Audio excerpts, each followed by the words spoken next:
नमस्ते। मैं हूं सुरेश कुमार एकलवे और आप देख रहे हैं बात सच है। भारत से पंगा लेना मुस्लिम देशों को भारी पड़ने वाला है। तेल के दम पर भारत को धौंस दिखाने वाले खाड़ी के देशों को भारत ने सबक सिखाने की ठान ली है। इन देशों में करीब 90 लाख भारतीय काम करते हैं, जबकि यह देश भारत की 70% तेल की जरूरत पूरी करते हैं। भारत अब एक ऐसी रणनीति पर काम कर रहा है कि इन तेल संपन्न देशों की एकड़ी भी निकल जाए और यहां काम करने वाले भारतीय भी इन देशों में बने रहे।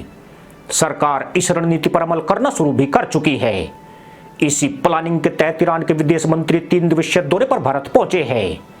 यानी भारत के इस मिशन में शिया मुल्क ईरान भी एक बड़ी भूमिका निभा रहा है।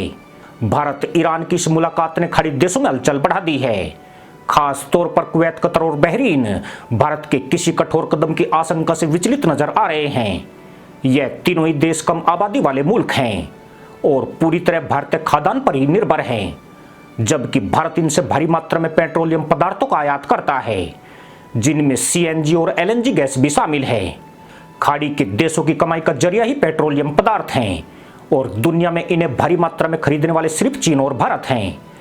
खाड़ी देशों में भारत इराक से सबसे ज्यादा तेल आयात करता है। उसके बाद सऊदी अरब दूसरे नंबर का देश है, जबकि कुवैत और कतर ऐसे देश हैं जिनका भारत को होने वाला निर्यात उनके लिए संजीवनी का काम करता है। 2021-22 में कतर ने 76.82 करोड़ रुपए का निर्यात किया था, जबकि उसने 13,700 करोड़ रुपए का आयात किया था।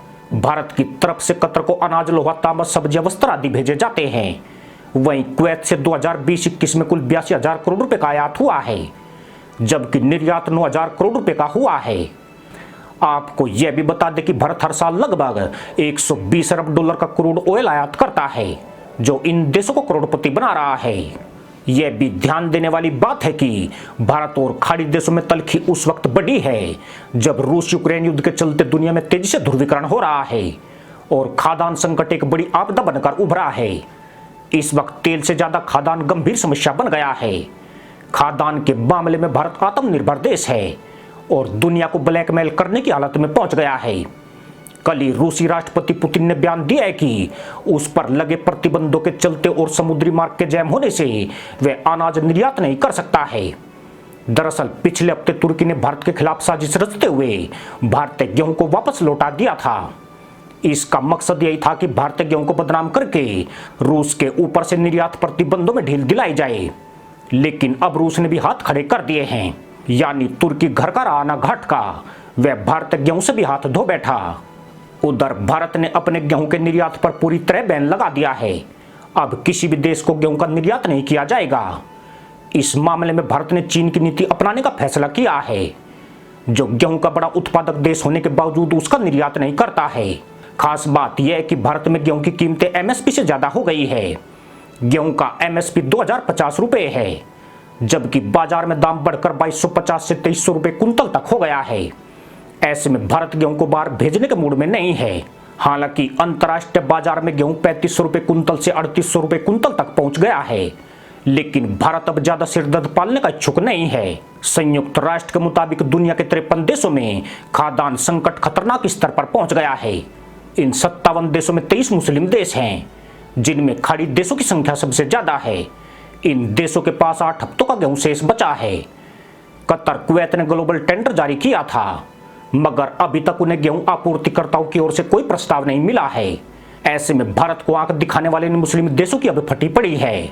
साल 2014 से पहले इन तेल संपन्न देशों को अपने तेल पर बहुत घमंड हुआ करता था। इस घमंड के दायरे से यह अभी भी बाहर नहीं निकल पाए हैं।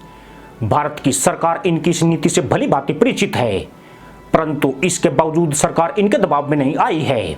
इसका प्रमाण भी उस वक्त देखने को मिल गया जब मुस्लिम देशों के सबसे बड़े संगठन ओआईसी को भारत ने न सिर्फ खरी खोटी सुनाई, बल्कि उसे जोरदार लताड़ भी लगाई। वैसे पिछले कई सालों से भारत ऐसी लताड़ें ओआईसी को लगाता आ रहा है। भारत में ईरानी विदेश मंत्री का आगमन एक खास रणनीति का हिस्सा है।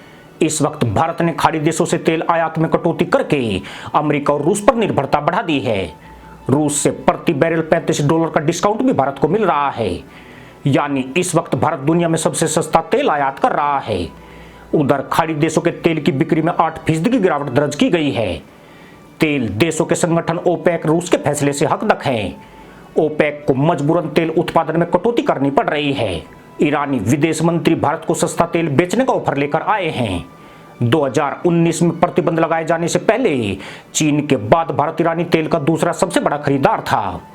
2020-21 में भारत ईरान के बीच 2 अरब 10 करोड़ डॉलर का व्यापार हुआ था, जो पिछले साल घटकर 40,80,000 डॉलर पर आ गया है। हालांकि नुपुर शर्मा के बयान पर ईरान ने भी ऐतराज जताया था, लेकिन वह संबंधों को खराब नहीं करना चाहता है और अब इस मामले पर मिट्टी डालने की कोशिश में लगा है। ऐसी उम्मीद की जा रही है कि भारत ईरान के साथ भी रूस वाली नीति अपनाने की तैयारी में है, यानी अपने राष्ट्रीय हितों को देखते हुए भारत ईरान के साथ बड़ी डील कर सकता है। खाड़ी देशों की टेंशन भी इसीलिए बढ़ी है। उन्हें डर है कि भारत जैसे तेल खरीदार को अगर रूस और ईरान ने झटक लिया तो उसकी फटक से उनकी सारी मटक छू हो जाएगी। इसी के साथ अनुमति दोस्तों, जय जवान, जय किसान, जय हिंद, वंदे मातरम।